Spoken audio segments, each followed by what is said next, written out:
So, willkommen wieder zurück, Leute. So, jetzt machen wir dann weiter mit dem Chapter 9. Ja, viel Spaß. Lockdown, Paw Patrol.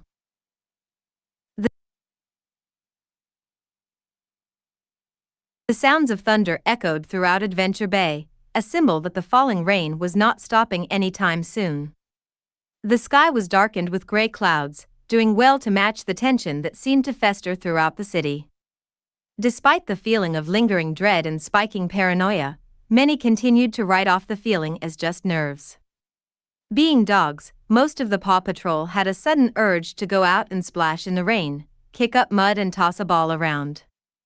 It was only out of respect for Rocky's fear of water that they chose to stay inside, not wanting to leave him alone.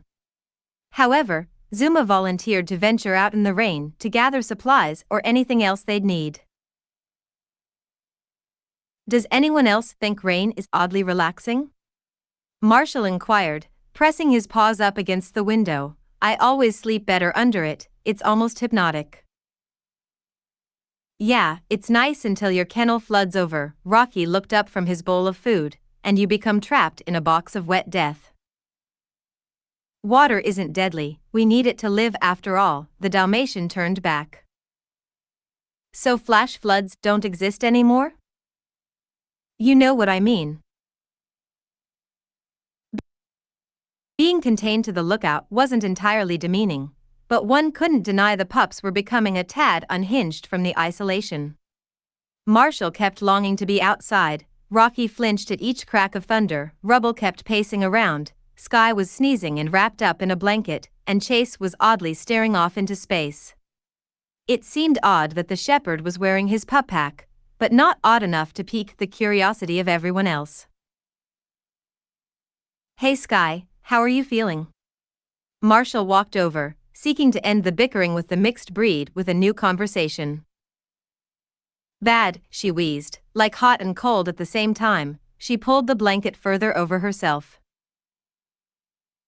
The Dalmatian gave a warm smile, laying down on all fours. Zuma should be back with some snacks soon, maybe hot chocolate?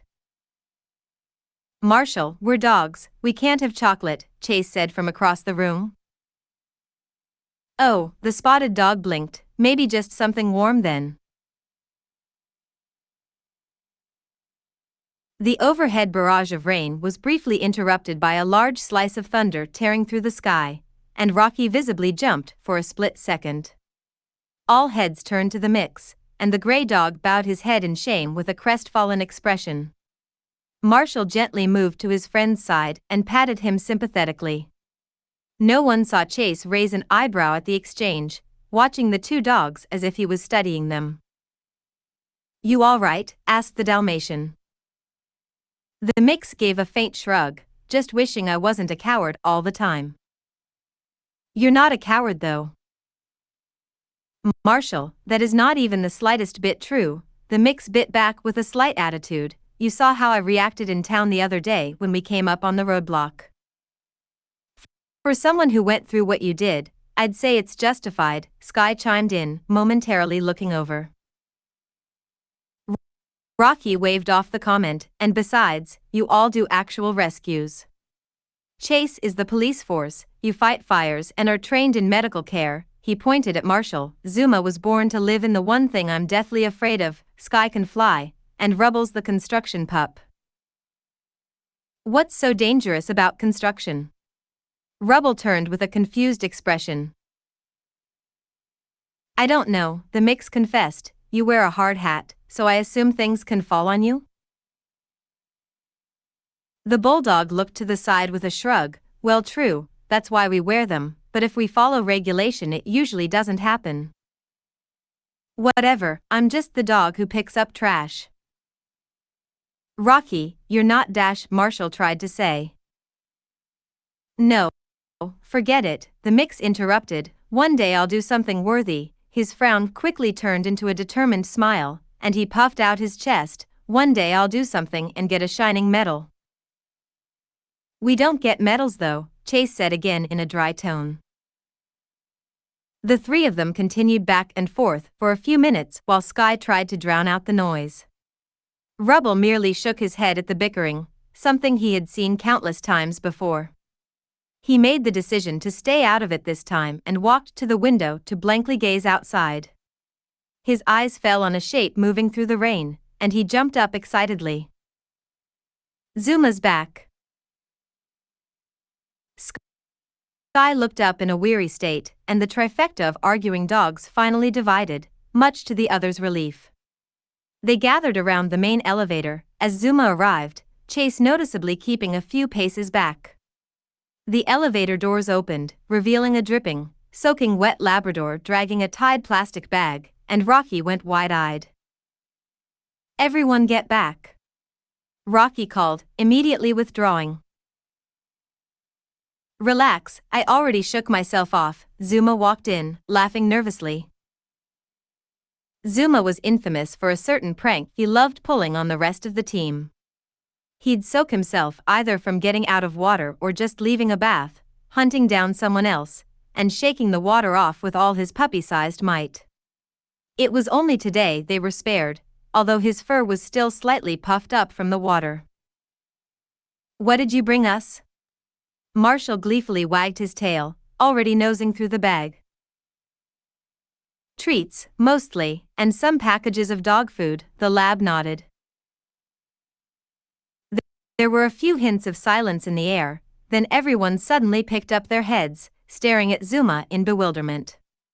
The chocolate lab sat for a few moments trying to dry himself, then realized everyone was staring at him. "What?" he asked in confusion. "Did you just say treats?" Marshall gawked. "You pronounced the R, you did it perfectly." Zuma recoiled, turning red slightly as he was suddenly surrounded. "Yeah, I've been working on it, kinda. I'm not too good at it, though." "But you're doing great, that's amazing." Rocky wagged his tail, ignoring being so close to the water-coated dog.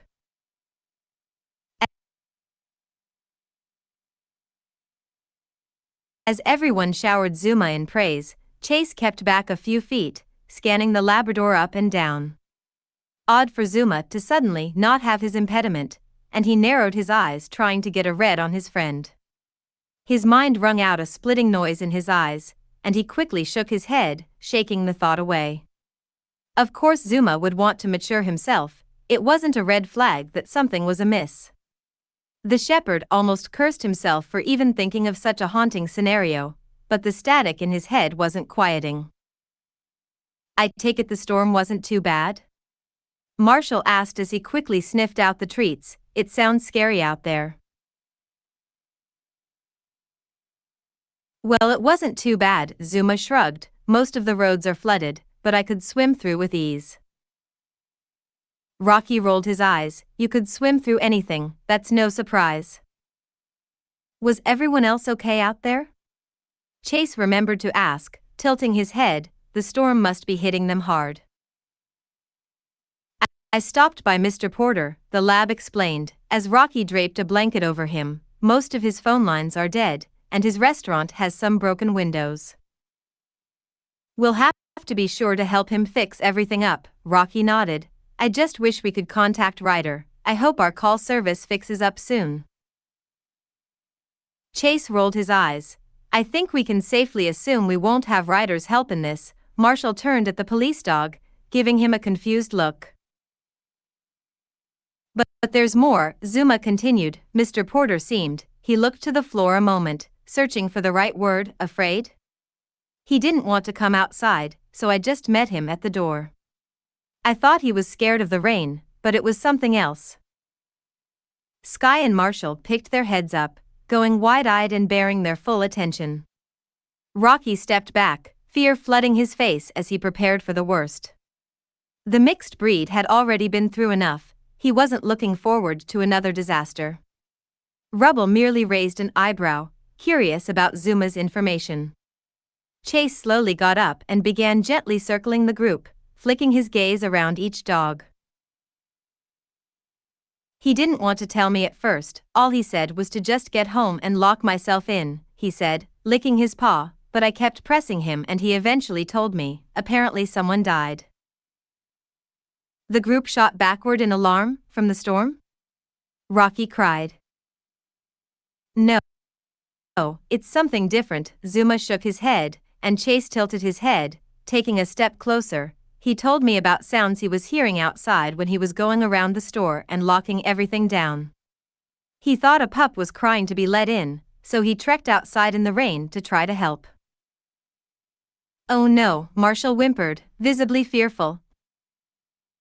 But there wasn't anything, just a trail of blood that led away. Sky withdrew into her blanket to Zuma. Please stop with the horror stories. It's not a story. Zuma protested. Porter tried to follow it, but he turned back when the trail led into the forest.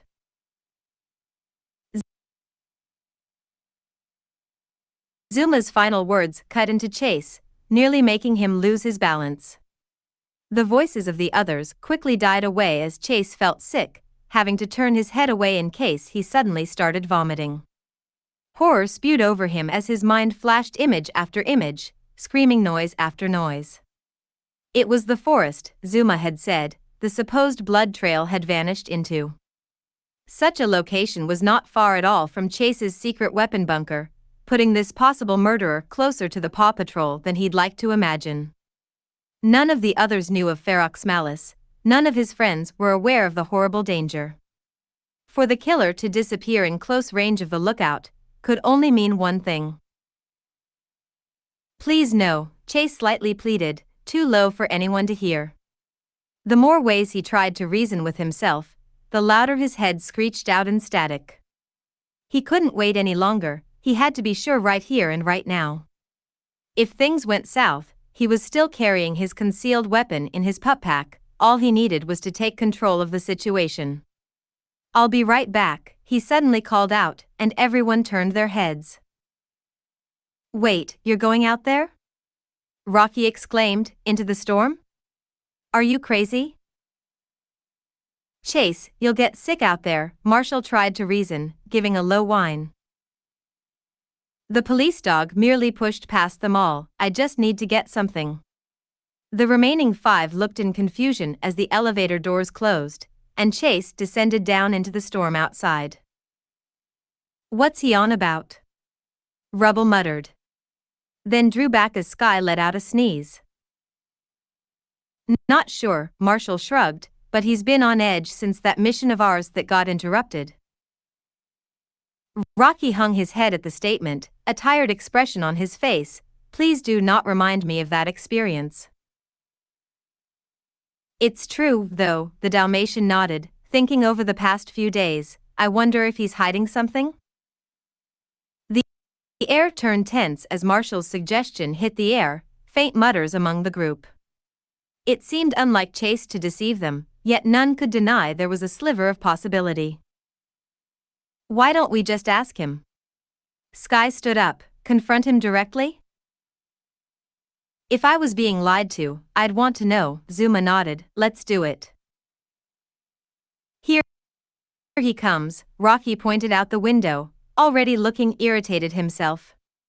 It was already an explosive week. The thought of a friend going behind his back would only ruin it even more for him. All heads turned as Chase emerged from the elevator doors, soaking wet and carrying a small bag.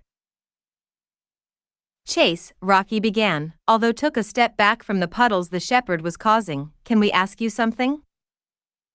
Not yet, the police dog denied, then set down the bag. Well, it's just, Marshall looked to the floor, you haven't really been around lately, and why are you wearing your pup pack? The shepherd merely shrugged off the question, no reason. He began nosing through the bag, revealing a small handheld device. Hey, I need you guys to do something for me. What is that? Zuma squinted at the small device. Chase picked up the device in his mouth and looked out to his friends. I promise this will be quick and easy, I just need your blood. Silence. Chase stood there awkwardly as all 5 dogs recoiled in shock, Marshall's mouth agape. The shepherd gave a small sigh, knowing this wouldn't be easy, but it was all for the greater good.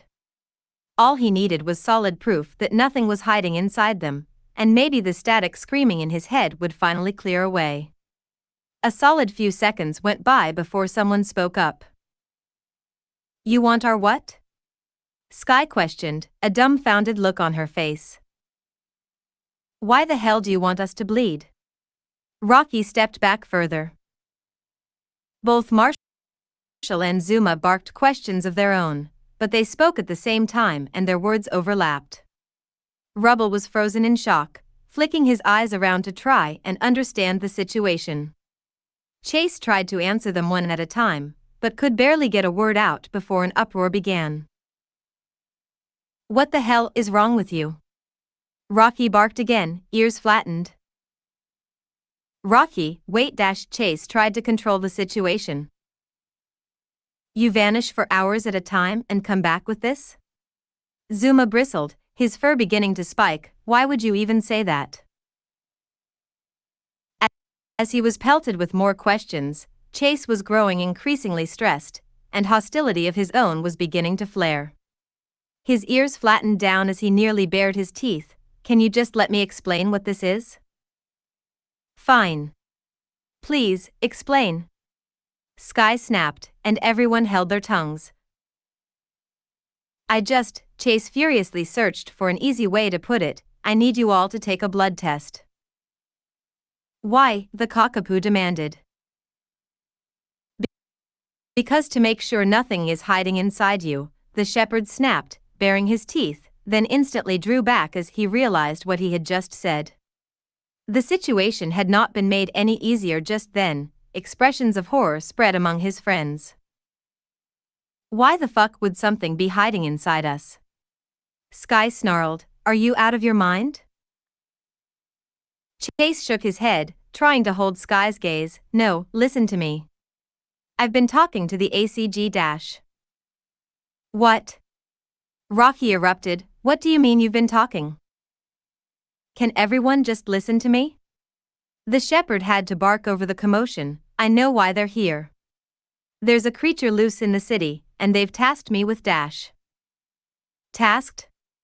Sky echoed. "You're taking orders from them now? Whose side are you on?" The friendly atmosphere of the lookout was long gone. Between the 6 dogs, a furious shouting match had begun, and quickly rising, Chase was surrounded by 5 dogs who all demanded answers. "You're not listening. I'm trying to help all of us Dash." "By siding with savages?" Marshall demanded, "after what they did to Rocky?" "Okay, that was wrong, I can see that Dash."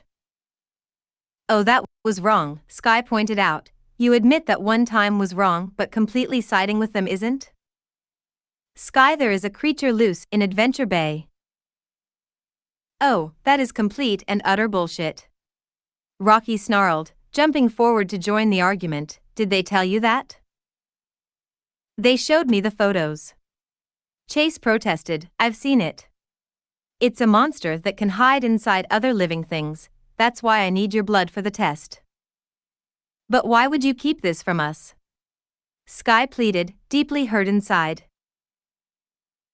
"I had to," he argued. "It was a confidential agreement, but that's all. There are no other secrets." "No other secrets." Zuma now joined in. "How about we talk about you keeping a massive room of loaded weapons in the forest?" All dogs reared back in even further surprise. At this point they could barely believe what they were hearing. Upon realizing Zuma had just broken their secret, Chase exploded in rage. "Zuma," he snarled furiously, "you said you'd keep that between us. You have a room of loaded weapons?" Marshall exclaimed with a fearful expression. "I thought it was just a normal, friend between friend kind of secret," the lab barked angrily, "but clearly you're keeping us from something. Don't drag me into your lies." "I'm not lying," Chase yelled, flexing his claws as his fur bristled. "I went there to get a weapon, I need one." "Why the living hell do you need a weapon?" Sky got up, now approaching Chase. The shepherd instantly backed up to the wall, as if Sky was hostile and trying to provoke him. It all made sense, everything made sense, and it only made him angrier. Without a doubt, one of his friends was infected, otherwise, they wouldn't be acting like this. It was so obvious that Chase was in the right, everyone knew how much he sacrificed to keep Adventure Bay safe. It was their own fault if they infringed on his progress. The white noise that impeded through his mind finally began to take shape, quieting down the static and giving Chase faint hope in his decision. He was now fully confident that the killer was in front of him, he just had to know who. "You get away from me," Chase warned, snarling his teeth, "all of you get away." Sky's hostility didn't falter, and she merely pressed forward. "What? Why?" "Chase, I'm just asking a reasonable question."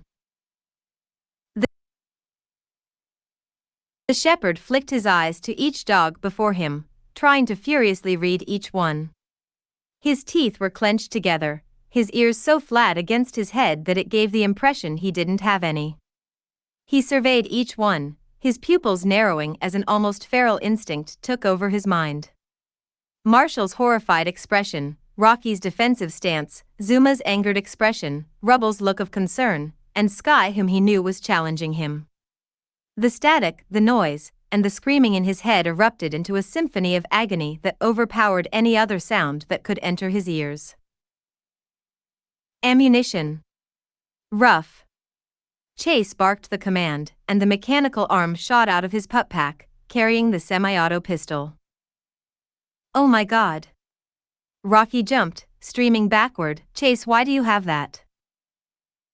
Sky's hostility immediately shut off as she recoiled back in horror. Zuma went wide-eyed and almost froze in place.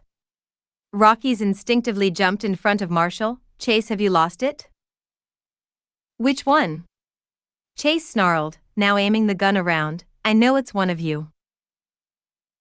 Marshall fell to the floor and covered his face, already beginning to cry. The mixed breed above him firmly stood his ground as everyone else now tried their hardest to reassure the shepherd. "Dude, calm down." Zuma pleaded, holding his paws up. "Let's just take a deep breath. Why can you suddenly speak perfectly?" Chase whipped around to the lab. "Why, Zuma? Why are you magically able to pronounce words suddenly? That's not you." "What are you talking about?" The lab drew back. "I told you I've been working on that." "And you," the shepherd snapped his head toward Sky, "you've been sick for at least 2 weeks. Why now?" Sky held a paw up defensively, but still tried to take a step forward. "I don't know, Chase. I don't know the answers to your questions." "Of course you don't," he growled. "No, I'm just as clueless as you are," she tried to say reassuringly. "Let's just all calm down, and we can figure all these things out. "I am not clueless." Chase snapped. "I know what's going on, and don't try to think you know more than me." "We didn't say that," Sky replied, trying to defuse the shepherd. "We haven't said anything like that. Please put the gun down." "No," snarled the police dog, "I know it's one of you." "Chase, you're scaring Marshall," Rocky shouted, putting a paw on the quivering Dalmatian. Look, Chase," Sky tried to reason, moving toward her close friend while she tried to keep her voice from shaking. "Just look at me." The armed dog snapped his gaze to her, a wild and detached look in his constricted pupils. "You're right," she said slowly, "you're right, there's something wrong here. And the best way to find it is if we take it slowly, so I'm coming over to you, and we're going to put the gun down, okay?" She stared at him with a desperate look in her eyes. "You can trust me." Trust? What was trust anymore?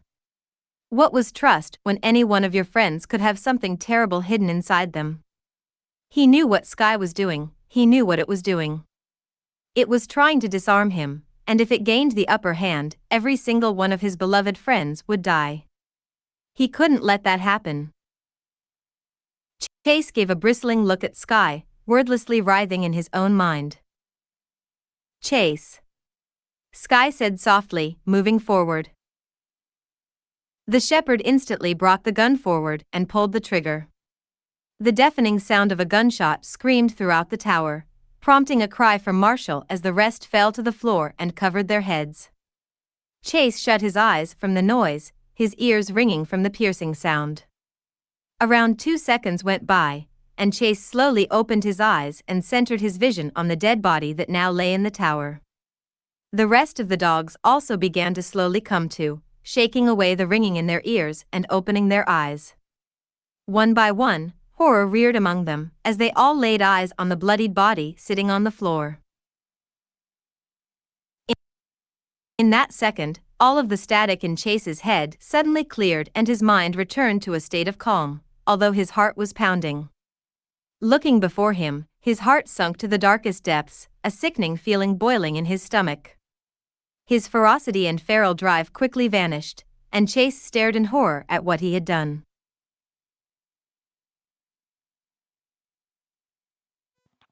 Oh mein Gott, nicht die Metasse. Oh, oh Scheiße, Alter. Weißt du was, Leute? Wir machen weiter. Wir gehen jetzt zu Chapter 10. Ich werde schnell noch den Titel hier ändern. Und dann wir gehen direkt zu Chapter 10 und hören, wie es weitergeht. Irgendwie wird es langsam mehr spannend. Okay, ich starte jetzt der 10. Chapter 10 und wir hören weiter, wie es geht. Und ja, los geht's! Lockdown, Paw Patrol. Act 2 Ambush Predator. First, there was silence, then it quickly erupted into screaming. "You killed her!" Rocky exclaimed, shooting backward. An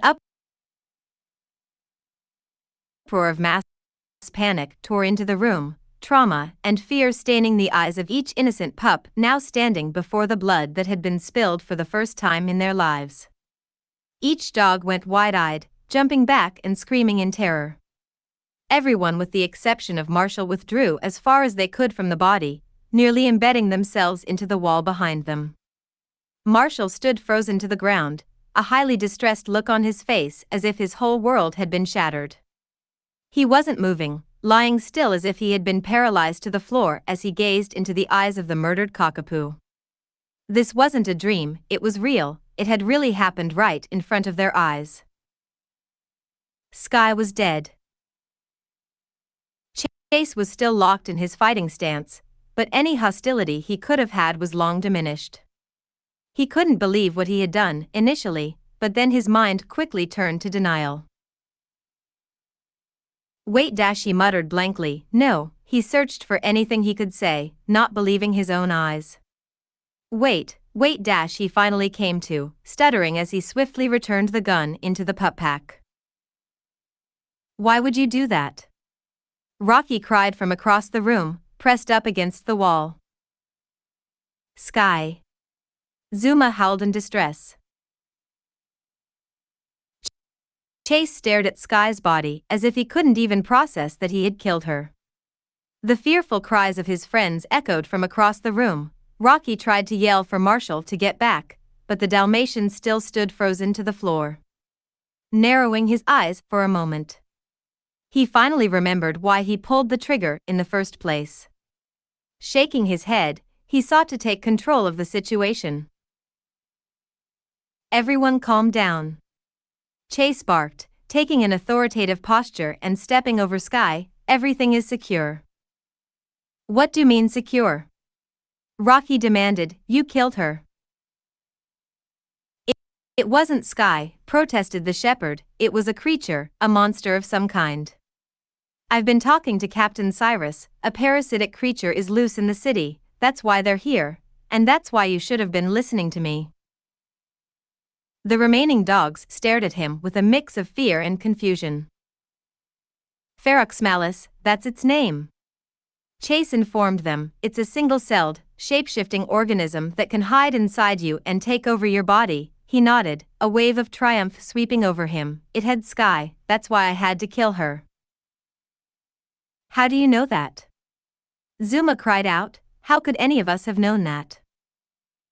The police dog gave a reassuring nod. You couldn't, but everything's okay now, I'm taking control here.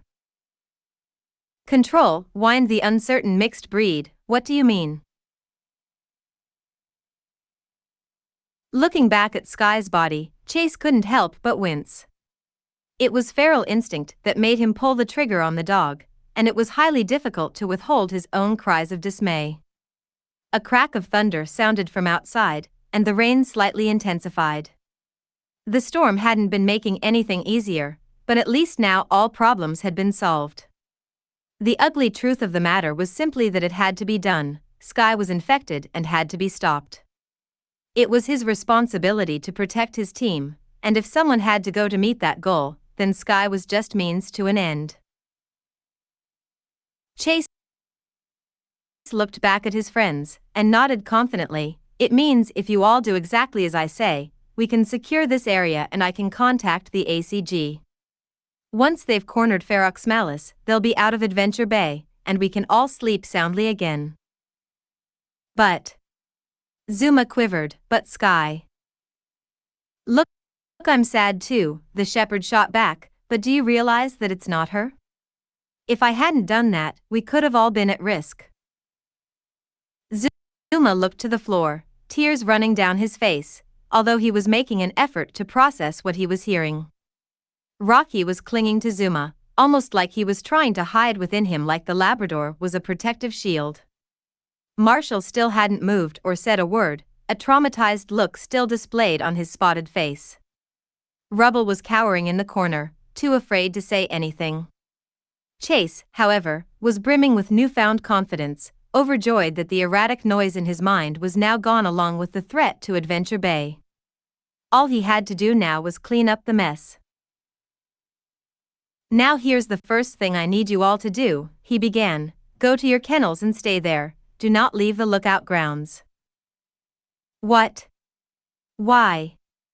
Zuma questioned, narrowing his eyes. Keeping you there is the best way to keep you all accounted for, the shepherd explained. Also, I need everything and everyone secured while I deal with Sky, and when the ACG arrives. They're coming here? Rocky went wide-eyed, breath growing shaky. Yes. But you'll be in your kennels, remember, he pointed out. Just stay in there and don't leave. I'll have everything taken care of. He turned and walked back over to where he had left the blood reader. It was still sitting on the floor from when it had been dropped during the uproar, but it was mostly unharmed. With his friends locked down, he just needed Sky's blood to verify the parasite and it would all be over. Now go, he commanded. I'll come around in a few minutes to check on you. After a moment of hesitation, Zuma nodded and slowly left the wall, Rocky still glued to him like flypaper. Rubble followed them shortly behind, keeping his head and tail low. They paused for a moment as they approached Chase, almost fearing to be near him. The shepherd stepped aside and gestured to the elevator, and after a short look at where Sky had fallen, they pressed the button to open the doors. Zuma looked back, noticing Marshall had still not yet moved. Marshall? Zuma called out to his friend, come on, do what Chase says.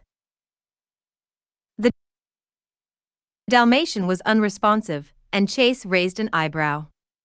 Zuma turned around and walked over to the paralyzed dog, gently coming up to his side. Marshall? Hey, he tapped a brown paw to the firefighter's shoulder, causing him to visibly flinch. After a moment of hesitant breathing, Marshall's blue eyes flicked toward Zuma. Come on, we're leaving, the lab said as he moved his paw to Marshall's back, gently pushing him along. Chase watched his Dalmatian friend get led into the elevator before the door finally shut between them all and they descended down. He was finally alone. The shepherd let out a deep breath and prepared himself. Looking before Sky's body, he knew the first thing he had to do was move it. Nothing good came out of leaving a dead dog laced with a parasite in the lookout. He had to find a place to move it. Taking her out in the rain was a bad idea, as all the water would wash away the blood and likely carry the Ferox parasite into the grass. As his eyes rested above the dead animal, a low growl emitted from him. He almost took a step back, remembering Cyrus's warning about the nature of the creature. Ferox, if believed it was compromised, would erupt from the body and go on the attack. Skye had not moved since the bullet entered her head, yet Chase made sure every other dog was locked up in their kennels outside, far away from the contamination site upstairs. Even with the dangers, the puppy was naturally curious about his parasitical adversary. Gently lowering himself a little, he slightly tilted his head. "What are you?" he asked, wondering if he'd even get an answer. No response. Chase sat backward and tried again. "Can you understand me?" His words fell on deaf ears, and the shepherd gave an agitated huff and stood up. There weren't many places on the upper floors of the tower to take Skye, but he did have knowledge of a boiler room that rested underground, built underneath the tower. It wasn't a place you could access any time of day. It required special clearance that only Ryder carried. However, Chase still possessed the files and data he pulled behind Ryder's back, giving him illegal information which contained the clearance codes for the boiler room. He knew there were plenty of metal tables, tools, seclusion, and a whole furnace in there, making it the ideal place to do some blood work.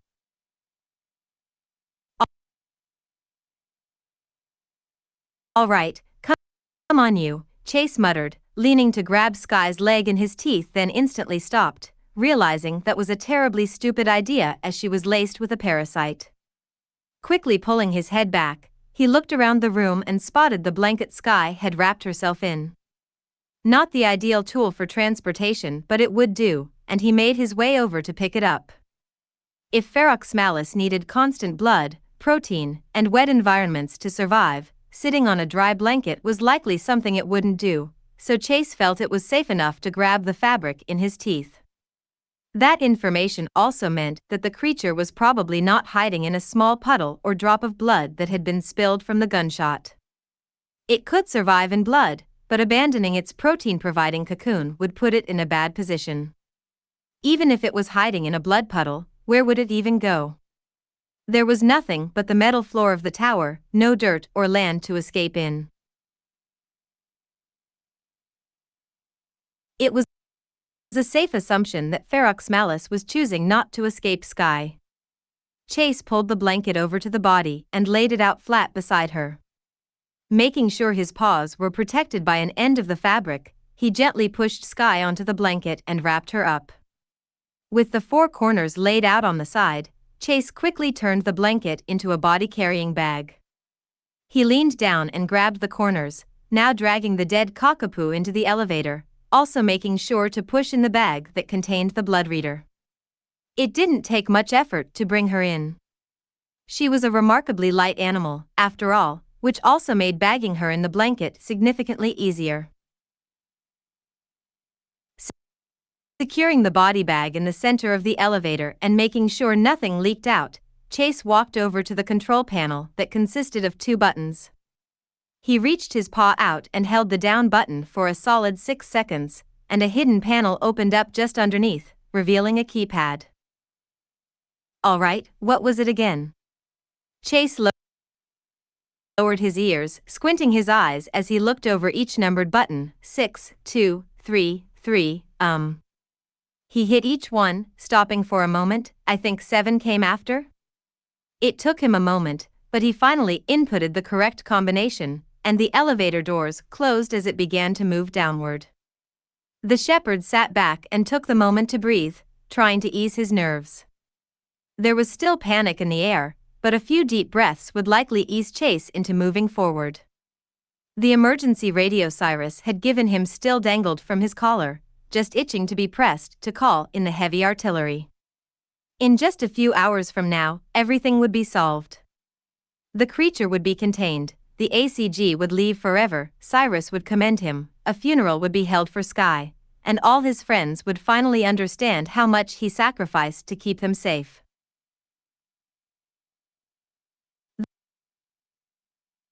The light died from the elevator as it moved underground, shrouding Chase in darkness as he took some deep breathing exercises. It all came to a slow halt, and the doors opened, washing him in hot air. The boiler room was a small, slightly cramped area bathed in red and orange lights.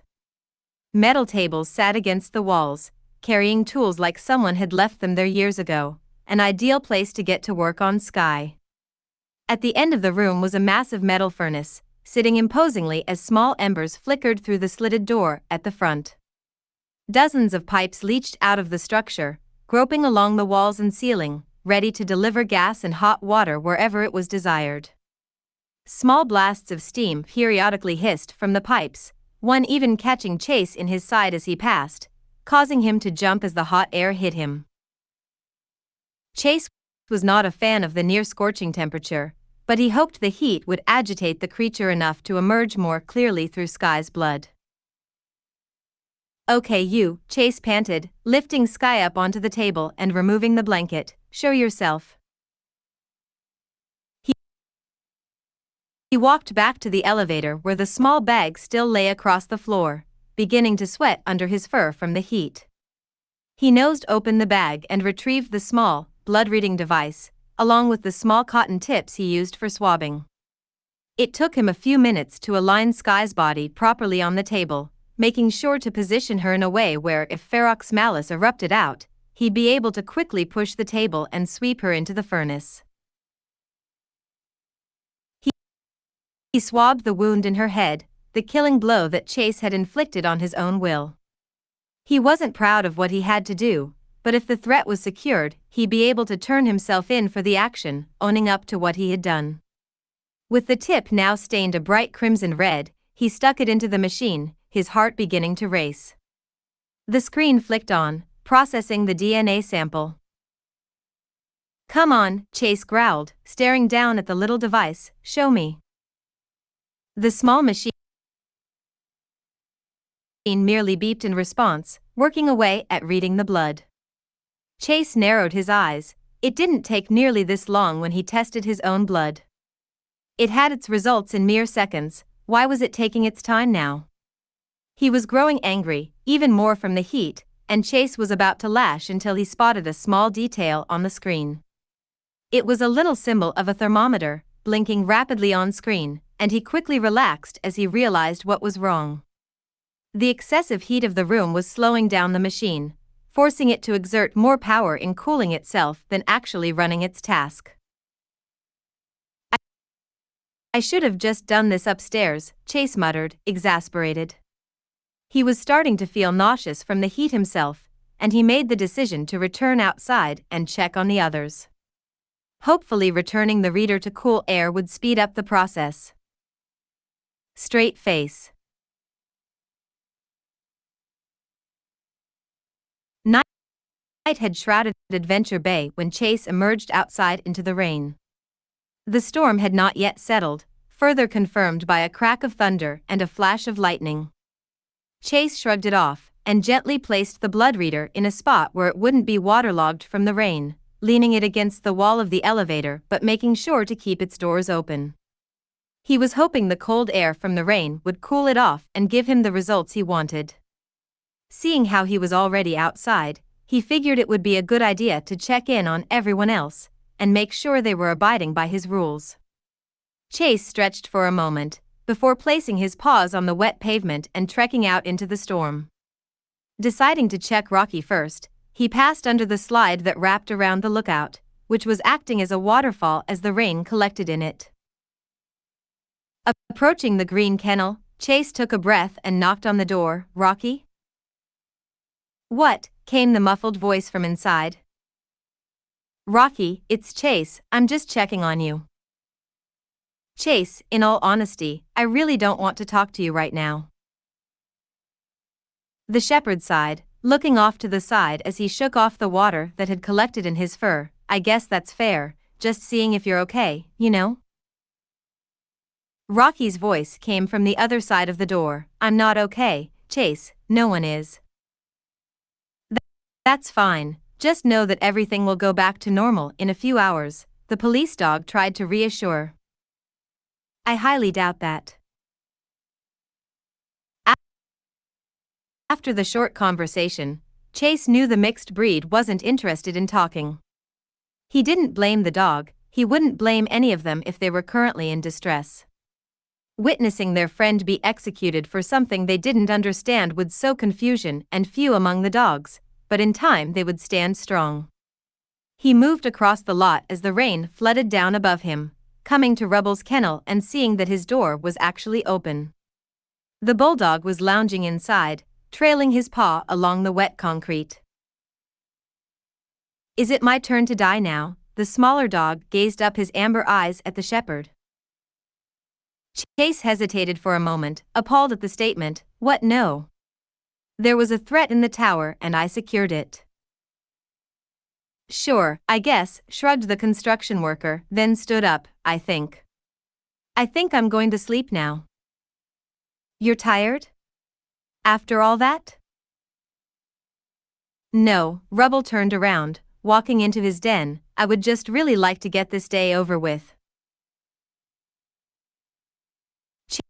Chase tried to end it on a happier note. "Oh, sleep well." He got no response as the kennel door was shut in his face. "Fine then," he muttered quietly. Deciding that Rubble was just stressed, he turned around and made his way to the next kennel until something caught his eye. He stopped in the rain, his vision snapping to it as his ears shot into the air, all his senses suddenly on alarm. There was a figure moving in the darkness, a shape roving its way across the grounds like a looming predator. It was standing just outside the range of the outdoor lights, concealing it in the darkness of the night. It moved slowly, seemingly pulsating as the rain fell around it, and Chase's eyes widened. He quickly snarled, barking out to the shape, "Hey, you!" The shape turned around and spotted Chase, showing initial signs of hesitation, but put its leg down and stood firm. Chase took a step back as the figure turned and began walking toward him. "Dude, what the hell?" Zuma griped, walking into the light. Chase relaxed, breathing a sigh of relief but still held his frustration. "I told you to stay in your kennel." No, you said we couldn't leave the lookout grounds," the lab shot back, an edge of sass in his voice. The shepherd leaned his ears back, narrowing his eyes. "No, I'm pretty sure I said at some point to stay in your damn kennels." Oh my god, Chase, Zuma put a wet paw to his face. "Quit being so pushy. I came out because I needed to think." "About," the police dog pressed. "About what I'm supposed to do after watching my own friend get killed," the lab almost snarled. "You think we're just going to walk off and carry on after that?" Chase stopped and looked away, his tail drooping to the floor. Zuma had a point. Didn't help that he was always the one who wasn't afraid to speak up. "I don't," Chase confessed. "I'm sorry you had to see that." Zuma looked at him for a long moment. "I'm not the one you should be saying that to," he inquired. "Did you see Marshall? He's pretty much destroyed. If you're trying to console anyone, it should be him." "Marshall?" Chase asked. The lab turned around. "If you haven't seen him yet, I suggest you go now." He began walking off into the rain, "before he does something drastic." The shepherd nodded, then looked back up. "Oh, Zuma dash." The brown lab whipped around with an unamused look. "Yes, I'll stay on the grounds." "Oh, no," Chase shook his head. "I just think it's cool how you're getting better in your speech thing," he said nervously. "I think that's something you should be proud of." Zuma merely raised an eyebrow, then sharply turned to vanish into the darkness. "Worth a shot," Chase muttered, watching the Labrador go. He sat in the rain for a minute, thinking over how he possibly could have done things differently. The rain ran down his head and disguised the tears that were flooding his eyes. He appreciated having a moment for a quick cry. It was healthy to let your emotions run freely after all. He let himself cry out his stress for a moment before wiping his face and going to see Marshall. Appearing before his red kennel, Chase hesitated for a moment before knocking softly. "Marsh? You in there?" "I'm Here came the weak voice from behind the door. Even while muffled, anyone could hear him and tell the puppy was in complete anguish. "Can I come in?" the shepherd offered, already moving his nose under the handle to the door. "I guess if you want to," Marshall meekly responded, and Chase lifted up the door.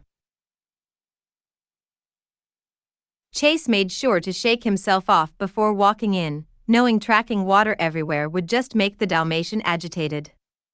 Walking into the kennel, the small den was warmly lit by a gently flickering flame. Marshall's kennel was unique in that it contained a small fireplace where one could actually light a fire in. It wasn't big enough to overpower the kennel, having just enough room in its wall compartment to keep a humble fire burning. A small chimney atop the red home carried the small puffs of smoke emitted by the flame safely outside. Marshall's own firefighting prowess gave him the necessary knowledge on how to kindle and care for the flame without destroying his kennel. He could see that the Dalmatian had already started a tiny flame, giving the kennel a cozy and warm feel to it as he walked in. Marshall was sitting before the fire, head bowed almost as if he was praying to it, begging any higher deity up there to be rescued from the nightmare his life had fallen into. "Hey buddy, you okay?" Chase offered, trying not to make any sudden moves. Marshall was unresponsive, gently shaking over his fire. The shepherd gently laid down on his stomach, eager to console his friend without stepping over any lines. The Dalmatian was clearly under the severe effects of trauma, endlessly gazing into the burning flame, searching for meaning. "Look," Chase began. "I'm sorry," he sighed, looking away in shame. "I'm really sorry you had to see that. That wasn't pretty and I probably could have handled that better." His voice slightly cracked as he confessed, "But I had to do it, everyone's lives were at risk." The Dalmatian gave no reply. "You matter to me, okay?" Chase pleaded. "I just hope that you'll see why that had to happen." "Sky." Marshall cracked. "It wasn't her." The police dog took a step toward him. "I don't want to scare you more than I already have, so just know that it wasn't her." The spotted dog began sniffling, prompting Chase to move closer, slowly coming up on his back. "Whatever happens," the shepherd whispered, "I'll always be here to protect you." Marshall slowly turned his head around, revealing his tearful eyes to his friend. "Is anyone else going to die?" "No."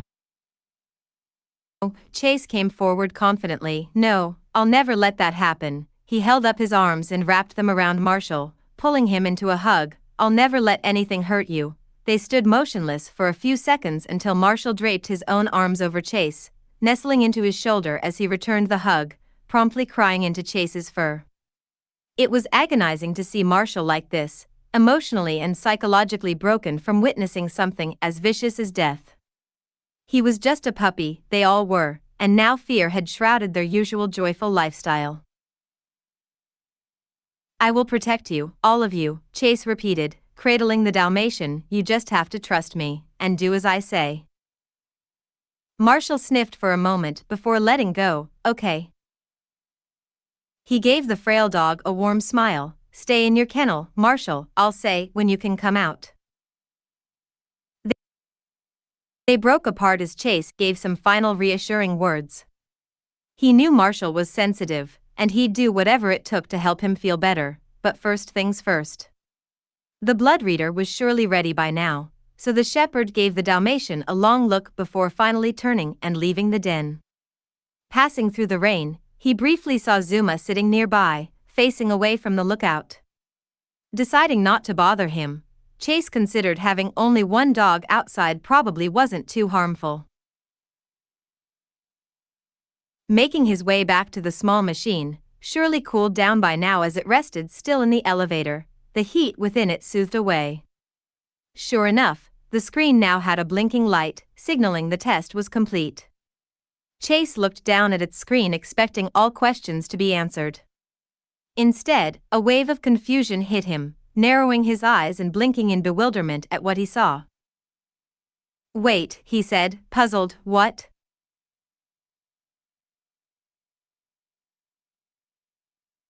Okay.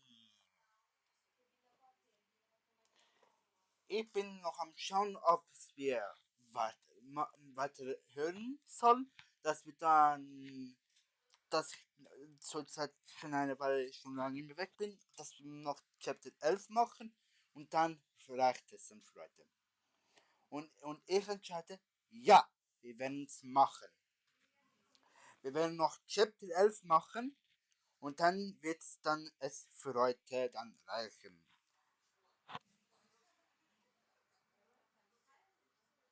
Und ja, äh, und ohne Zeit zu verlieren, ich bin auch schnell hier noch die Dings machen, dass wir das dann in der Titel, dass wir Chapter 9, 10 und 11 gemacht haben, werden wir machen. Ich muss auch noch bei einem anderen. Und ja, ohne Zeit zu verlieren, wir gehen jetzt zu Chapter 11. Und ja, Leute, noch weiter viel Spaß in dieser PAW Lockdown Story. Lockdown, Paw Patrol. The rain seemed to have a mind of its own. Although Zuma never minded being outside during small storms or showers, there was something about this storm that was unsettling him. The rain had been falling for hours and hours on end, not the rarest thing in the world but certainly unnatural. Looking around, he couldn't fully understand what was creeping up his spine, couldn't shake the feeling of anxiety that was stalking him from afar. But there was one thing he did understand. He knew that Skye was dead, gunned down by a certain German shepherd. All he wanted at the time were the answers to questions, an answer to what Chase had been keeping from them, an answer to if he was slowly going insane. He remembered the shrieking gunshot that tore through the air, screams filling the room, and opening his eyes to a dead dog. He tried to keep his composure, holding on to Rocky as Chase struggled to defuse the room, but in the end he couldn't stop himself from slowly breaking down. He and the rest of the dogs were exiled to their kennels shortly after, but Zuma was restless. He had to come outside into the storm and think, to address the aching void that rose in his heart. Skye was gone, a core piece of the family that was never coming back. Her kennel stood like an empty tomb, her food bowl sitting outside in loneliness, collecting rainwater from the storm.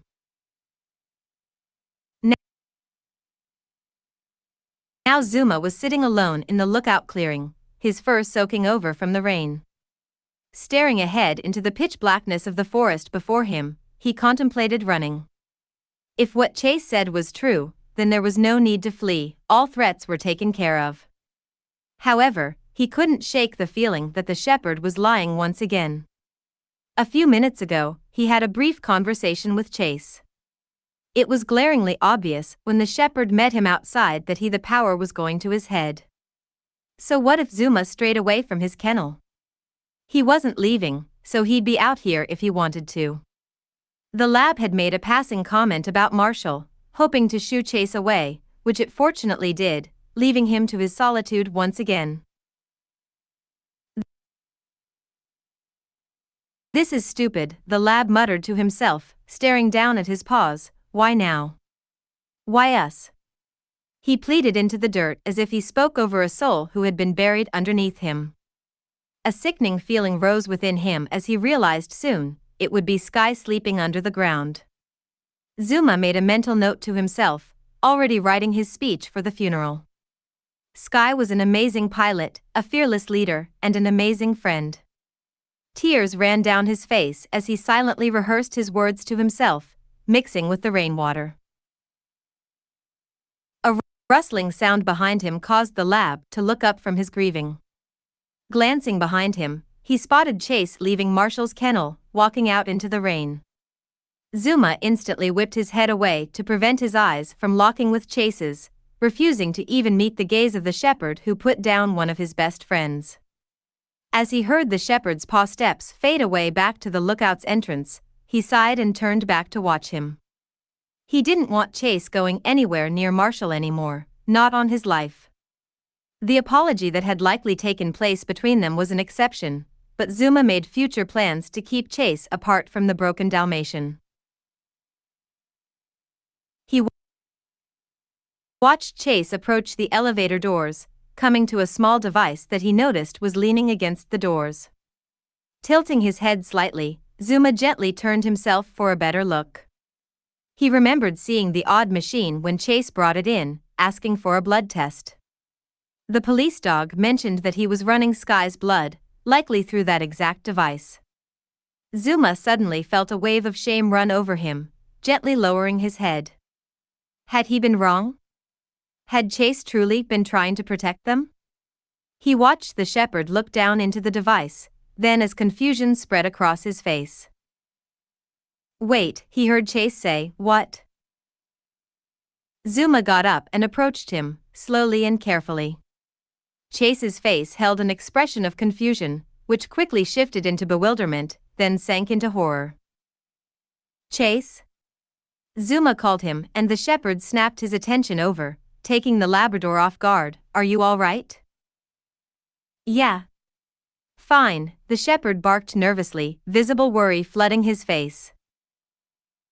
"You don't look fine," the lab tilted his head. "What does the machine say?" "What machine?" Zuma narrowed his eyes. "The one you put Sky's blood in?" Oh yeah, that one," Chase laughed nervously, looking off to the side. "Hey, I gotta get upstairs." "But what did it say?" pressed the lab. "She's infected, right?" Chase hesitated, locking up for a solid second. "Yes. That's why I need to go upstairs." "Why are you acting like that?" The shepherd whipped around, almost in a panic, grabbing the blood reader in his mouth. Before Zuma could say anything, the police dog nearly threw himself in the elevator and hit the button to shut the doors. The lab was blindsided by Chase's explosive escape, only able to flash a puzzled expression. "What the hell is going on?" Zuma shook his head, before turning around to walk home. Sighing to himself, he decided there was no point in asking questions anymore. He walked up to Rocky's sealed kennel and knocked on the metal sheet door, droplets of water flying off with each knock. "Chase, I said go away," came the voice from inside. "Rocky, it's me," Zuma gently sounded from behind the door. "Oh, sorry Dash." The door opened, revealing a shaken gray mix. "Come on in, I have some towels." The lab apologetically walked in, careful not to track too much water anywhere. "Yeah, sorry, it's just the rain hasn't stopped yet." He smiled as Rocky pulled over a blue towel and draped it over the soaked lab. "How are you feeling?" "Awful," Rocky confessed, climbing back into his bed. "I'm just trying to get through the night. I just can't believe she's gone." He looked up at Zuma with pained eyes. "How can he just do that?" His voice began to break. "How can he just dash?" "I think," Zuma tried to say, reaching his paw forward to comfortingly place it on Rocky's. "I think there's a lot of things we don't understand right now." He said Sky was a monster, the mix sniffled. Zuma looked away, staring ahead at the walls. The comfort of the towel was already warming him and drying away the water in his fur. They stayed quiet for a few long minutes, each one trying to form their own explanation of recent events. Thinking over his friend's distressed words, Zuma's mind came to a clear, yet disturbing conclusion. "I think we should careful around Chase for a while." Zuma nodded. "He doesn't seem like himself." "What do you mean?" Rocky asked, shuffling farther into his bed. The lab shook his head. "I can't really explain it. You know those moments when you've known someone your whole life, then they suddenly change." A sinking feeling rose in his heart the more he spoke. "Rocky, I don't think Chase is there." "Not here," the mix went wide-eyed. "I don't trust him," Zuma concluded. "Do you?" Rocky flattened his ears. "Hell no." "Did you hear what he said about conspiring with the ACG? Those same dogs who beat me up?" The lab gave a low growl. "I'm honestly sick of hearing about those stupid military dogs." "How do you think I feel?" The mix stood up. "Just for once I think everything's okay." Then out of nowhere it comes out that Chase is hoarding guns and talking with their captain. Well, I'm glad that someone feels the same way as me. Zuma smiled to himself. I'm gonna go talk to the others, see how they're doing. I guess I'm the only one who actually dared to step out of my kennel. Are you suggesting that I'm scared of Chase? Rocky raised an eyebrow. I mean, are you? The mix suddenly stopped, retracting a little as his eyes went to the ground, a little. Zuma nodded. It's okay, just stay behind me, if you feel you need to. The fearful mix nodded in reply, but failed to hide the smile that was slowly brightening his face. Tragedy had torn through them all like a white-hot knife, and Zuma took it on himself to keep everyone together, no matter what Chase tried to do. With a final reassuring nod to Rocky, he shed his towel and left the kennel, making sure to close the door behind him so no rain would flood in. It was slightly uncomfortable to be wet all over again, but he pushed away the thought as he approached Rubble's kennel. Rubble? Zuma knocked on the door. Are you all right in there? No response, although faint rustling sounds could be heard from inside. He definitely wasn't asleep, and Zuma could clearly hear what seemed to be drunken stumbling, running into things and objects falling to the floor. Rubble, the lab asked again, motioning to open the door. Eyes closed face. No. Chase said to himself, staring down into the blood reader as rain hit his head, that can't be right. He blinked his eyes several times, trying to make sense of the words before him. Was the machine still overheated, broken even? Negative. Skyed blood tested negative for the parasite. Staring down at the machine in bewilderment, panic surged within his head, accompanied by a large burst of static that crept over his brain, deafening out the sounds of the rain. For a brief moment, Chase was lost in his own purgatory, hearing and seeing nothing but what was before him. His breath quivered, paws trembling as he held Sky's results. Chase, came a voice to his right, and the dog snapped his attention over. It was just Zuma. Usually, Chase would feel relief, but he was panicking. He had to get away, get upstairs, anywhere, flee from the madness for just a moment to comprehend it. Are you all right? Zuma asked wearily. The opposite, to be exact. Chase's head was screaming in white noise, and for a moment he didn't even recognize the Labrador. Yes. Fine. You don't look fine. What does the machine say? Why was Zuma always so nosy? Why was Zuma anything that he was? The thought gave rise to a feeling of anger, a hostility that bristled within the shepherd. It was always Zuma, always that stupid lab who broke the rules. Caught up in the sounds in his head, Chase could barely even register his friend's questions. What machine? He breathed out, confused. The one you put Sky's blood in? Oh yeah, that one. Chase tried to laugh off his mistake. Hey, I gotta get upstairs. His mind was barking at him. Run. Flee. Run. Run faster, run anywhere just to get away from the others. Run somewhere you can break down sobbing at your own failures. But what did it say?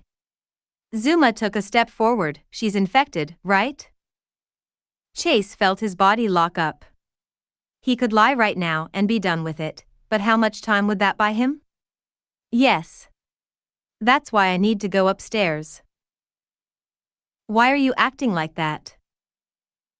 With no further excuses to give, Chase turned sharply and fled the scene, grabbing the blood reader and running into the elevator. Shutting the doors as fast as he possibly could, he caught a brief glimpse of Zuma's confused expression. There was no time for that now. He had to get back to the boiler room and rip out an answer wherever he possibly could. He paced in circles around the elevator, whimpering to himself as he descended back underground. It couldn't be true, it just couldn't. Chase made every single attempt to deny it, but the truth was looming over him, just waiting for the dog to look up. He was almost running in place when the electric doors slid open, and a wave of heat washed over him.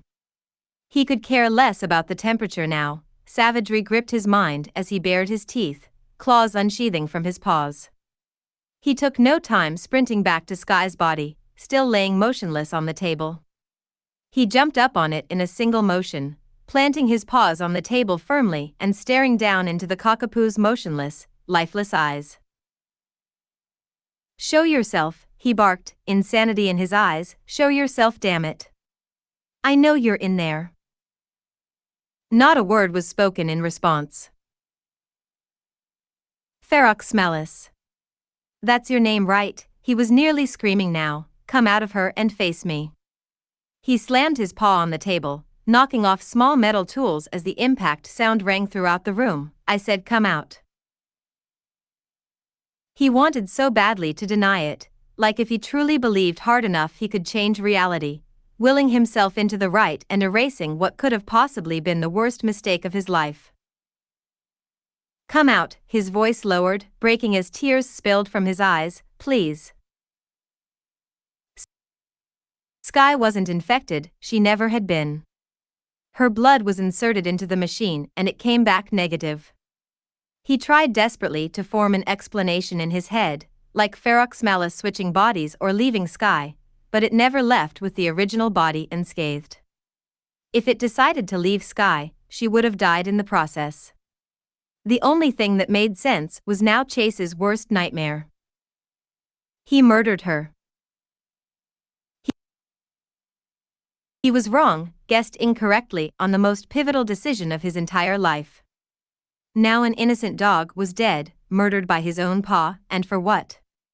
What could she have possibly sacrificed herself for? Was there even a threat to begin with? Static churned in his head as a crippling question surrounded him. Was the parasite even here to begin with? Was Sky really just sick with a common cold? Anguished at his failure, Chase slowly let himself down from the table. Each step of his paw was shaking, his very soul struggling to live with the reality of having killed one of his closest friends. Every moment he tried to make sense of the situation, his mind only blocked it out. All he could do now was deflate, lowering himself to the floor and tucking in his paws. Silence filled the air for a long moment, and Chase closed his eyes and wept on the floor, mourning the beloved friend he put down. Upon opening his eyes again, he sat up and looked to the floor. Remembering the pup pack that still sat on his back, Chase realized the source of their problems in the first place. "Ammunition, rough," he barked sadly. On perfect command, the mechanical arm extended out of the pack, brandishing the same firearm he had used earlier today. Chase reached up and removed the gun from the arm, now holding it in his own paws. His weeping eyes inspected the weapon, turning it over a few times. Sky was dead, and it was all his fault, a crime executed from the very tool in his paws. Was it always true in his case? He was a police officer, after all, and such authorities were no strangers to violence. What was it that made him pull the trigger on her? Delusion? Or had the violent nature of police officers suddenly gone to his head? He stuttered, making a decision. "I'm turning myself in." He sighed and tossed the gun away, not even caring to see where he threw it. He heard the metal sound of impact as the weapon collided with the floor, most likely behind some junk now. He didn't deserve to carry a gun, he didn't deserve his badge, his uniform, his title. He wouldn't complain if it was all stripped away from him. Moving his paw up to his neck, he felt a tag that still hung from his collar, the one Cyrus had given him. The tag with the emergency radio implanted inside. "I failed," he said in resignation, realizing there was no hope for him now. He unclipped the radio and tossed it away along with the gun. No point in helping the ACG, no point in even speaking to them anymore. What would Cyrus say at the revelation that Chase truly was just a puppy who didn't understand what he was doing?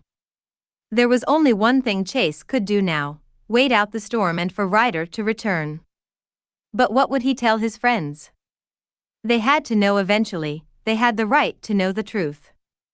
Although he didn't really have that conversation planned, especially after he already lied to Zuma. Sighing, he turned and left the boiler room, shutting the doors behind him as he entered the elevator. It felt like a dream as he moved back to the surface, with the shepherd blankly gazing into the wall as he watched his life fall apart. The static in his head continued on as it screeched in his ears, but Chase made no effort to calm it. Now he understood it, at least in his own way. The noise was here for a reason, a figment of punishment for himself. He had nothing but his own mistakes to face now. The doors opened, revealing the dark downpour outside. Chase quickly made plans to retire to his kennel and sleep away the entire horrid night. "Help!" cried a voice. He quickly picked his head up, ears stiffened in alarm. "Chase!" Zuma cried out, straining to keep the kennel door closed. "Over here." It took him a second to process the situation, but Chase quickly sprang up into action. "Zuma?"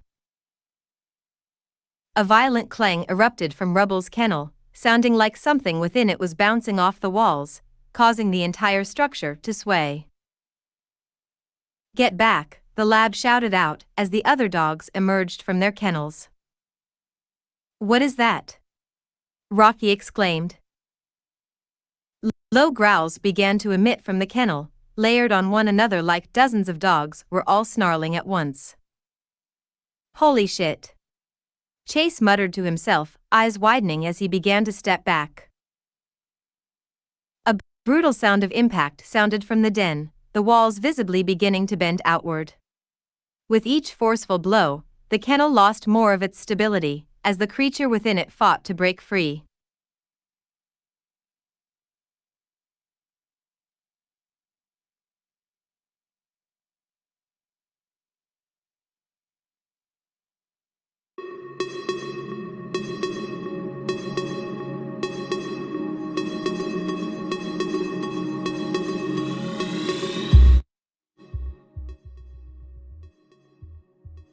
So, wir sind leider der Flotte an ein Ende gekommen, Leute. Danke, dass ihr für so eine Weile gewesen wart für Apple. 83, fast eine Stunde dabei wart, Leute. Danke, dass ihr dabei wart für eine Stunde und 24 Minuten. Und ja, Leute, wir haben schon Apple. Wir haben heute 4 Chapters angehört. Chapter 8, 9, 10 und 11. Vielleicht.